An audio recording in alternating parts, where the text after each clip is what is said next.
मैं हूं Chaudhary Tariq Shabir, organic gardener. अच्छा, आज मैं आपको जो है ना एक तरीका बताऊंगा जिसमें हम अपनी ग्रेप्स की या दूसरी कलमें, अंजीर वगैरह की कलमें सेव कर सकते हैं। बाज़ औक़ात होता ये है कि हम कहीं से ग्रेप्स की या दूसरी कटिंग मंगा लेते हैं, वो हमारे पास पड़ी रहती हैं, हम लगा नहीं सकते या उसमें लगाने में टाइम होता है, तो हमारे पास वो कटिंग्स पड़ी पड़ी ख़राब हो जाती हैं।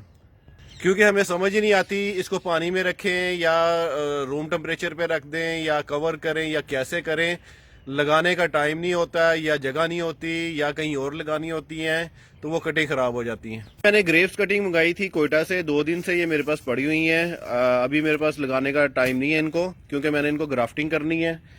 तो ये है सुंदर खानी की, तो इसको मैंने अब सेव करना है। अगले 10 दिन के लिए इसको मैं सेव करूँगा ताकि ये ख़राब ना हो जाए। इसका मैं तरीका बताता हूँ आपको।